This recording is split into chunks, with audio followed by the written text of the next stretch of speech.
Hello YouTube, I'm back after a long wait, and today I just want to show you something. Take a look. What do you notice? I got some new rims on the Roxor. I still don't have the doors on. I still don't have the Mahindra Roxor windshield on, but I got some new rims and tires, and now I actually have a spare tire. So that's what the Roxor looks like right now. I don't have any wheel spacers. This is just stock, and then with some 30-inch tires and on 15-inch aluminum rims. So that's what the Roxor looks like right now.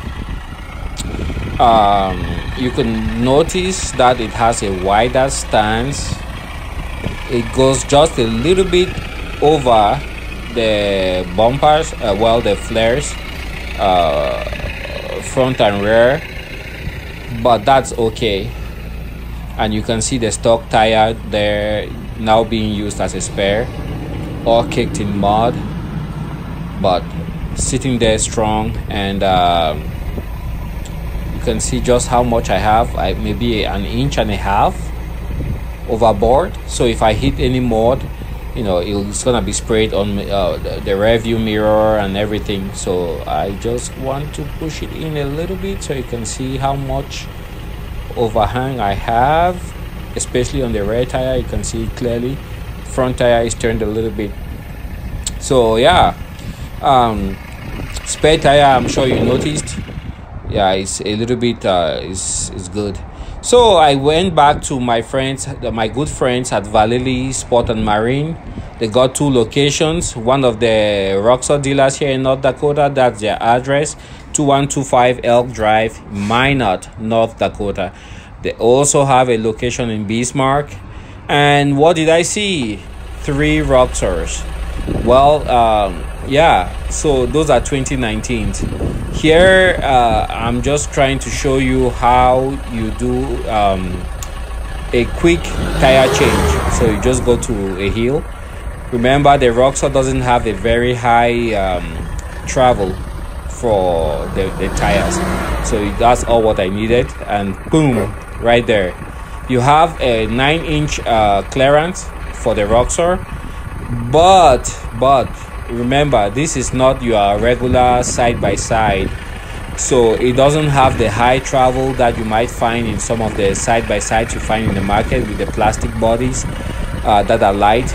This is a full-blown car in the Indian subcontinent. So those are my stock tires.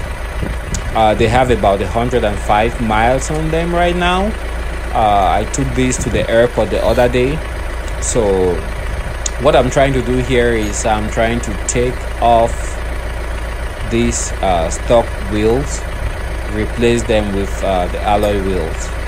So it might be a few moments while I get the battery, put it on the impact wrench. That's a cheap impact wrench. That battery is so light. This is almost like a toy. I got it from Menards. So yeah, everything is coming off real quick.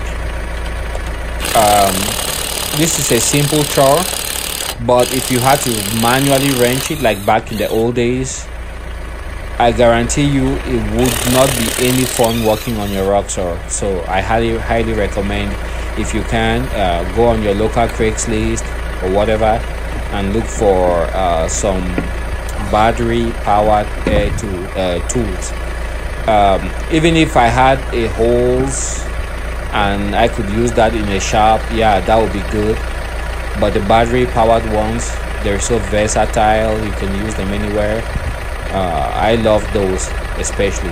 They're very great, especially the lithium powered ones. So that each time you have to take off your tire, it doesn't become a chore. You don't think of it as work, because it won't take 2 minutes. And that's why I went to this particular ridge. I know the Roxor didn't have that much of a travel for the wheel, and I knew I didn't have to jack anything, and I will be able to get everything out. So I went to my other vehicle, grabbed the new wheel that's gonna go there, wheel, rim, tire, everything. Take a quick look. That's what the setup looks like. You can see the upper ball joint. It looks very beefy. The shop, not so much, but everything there is very solid. It's legit. Brake lines are manufactured in the United States, so they are more than legit. Everything, you know, kudos to Mahindra Automotive North America. You know, they thought about everything, customer service, what the people will be criticizing, and they took care of that. So these newer wheels, to be honest, they are actually lighter than what I took off. Unbelievable, but it's true. So I don't know if it's the tire or the wheel that's lighter, but what came off of that that wheel, that front right wheel, it was heavy. So the Mahindra tires and wheels, they are very substantial. It's not something, I mean, Mahindra did not take that trivially when they chose that they got that selection. So those are very solid components. So here you make sure you get everything started manually, so you don't cross thread everything, and then you use that just lightly, get everything snug. The impact wrench, you know, you don't go too crazy on that. The way you tighten tires, you never use an impact wrench. You have to do it manually. I had a lot of these problems in Africa, where I would take my vehicle to a shop, they'll take off all the wheel locks with the impact wrench, and then the guy, the tech who was putting the tire back on, they would use an impact wrench to tighten the tires. And then next time you had to do like a brake pad, you go to a shop, they will be like, oh no, we can't even get this locked off, you need an impact. I mean, like, even with a breaker bar you could not do it, and then you had to go back to another shop that had an impact wrench to take it off without breaking stuff. So after you put it on with the impact, just get it snug, then you use the star pattern with a handheld socket, you know, and then here I had to use an extension because of the offset. But I kind of love the aluminum rims. I got this from a guy at the Air Force base that we have here. We're all the way up north, so we have a lot of missiles out here. Crazy. But yeah, every morning I can guarantee you, if I drive 30 miles, I'll see about 3 of those missile silos being serviced. So kudos to the US Air Force, US military.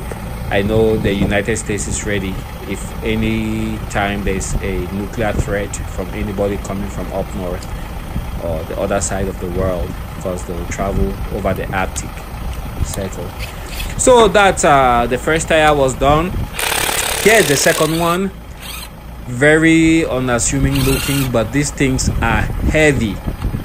They are heavy, and you can see where a lot of people have problems. Those tires are great tires. You know, the tires we have on the stock tires you had on the 2018 Roxors. But if you go on the internet and check on these tires, you realize a lot of people have problems. As soon as you have the least amount of mud, the tire gets kicked in the mud, and look at what it looks like a slick tire. So the tire is unable to discharge of the mud, so it gets stuck in those logs, and that's what happens. So yeah, I struggled there a little bit. Those tires are heavy, they're massive. And now you can see the bare frame. For once I saw it. You can see it's no longer a C-channel frame, it's a fully box frame. And then the cross members, you see, like right on there, I would say it's almost the center of your screen, you have 2 of those holes. Just to give you an idea, if you look at the Roxor, those holes are not, they don't just go directly to the other side. They are angled upward, and then they traverse a little bit, then they go back downward, meaning that that black hole, the darkest part you see on that frame, it's a channel pipe connecting it to the other side, but it's designed so that it doesn't retain any fluid. So if rainwater, water from splashes from the tires gets in there, it is drained out automatically. You actually have to see a Roxor in person to see what I'm trying to say. I may not be using the right words, anything. Yeah, but that's what those are designed to do. So here is the new tire. It's actually used. It has more than 80% thread. The aluminum is not scuffed or anything. This guy is in the military. He had a Bronco, I think from the 80s, and he was just upgrading, and he got steel wheels. I will actually ask him for permission if he would let me share a picture. He shared a picture with me, and I shared pictures with him of what I did. He works for the Air Force, and Air Force doesn't, it's not your regular Walmart kind of job where you can say, hey, can I get 5 minutes? I got to go give my tires to this dude showing up randomly. No, they have strict rules, and he couldn't be there in person. He had his body, and his body waited for me patiently. I got the wrong gate, then I had to go through the right gate, and his body was right there, and I got the tires and the rims, everything mounted, everything looked legit, and I was very happy for that.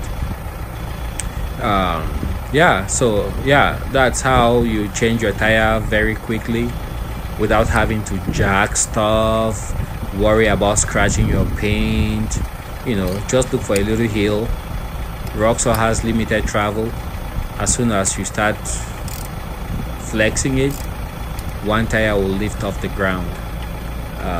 But when you change the tires, please guys, remember manually torque.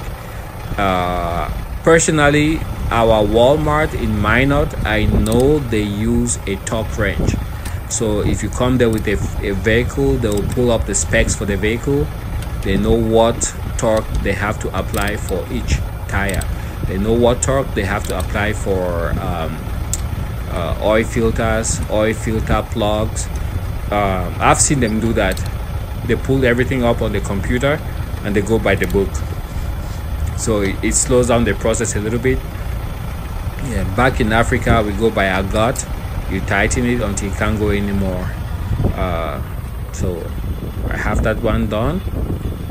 And so that's how I did the lift. And this is just showing you a little bit around. I took a preliminary view to see how the aluminum fits. That the front was done, the rear was done. You can see the rear sticking out a little bit. I have a fix for that, so that's coming up here within the next week. Thanks for watching, and see you on the next one.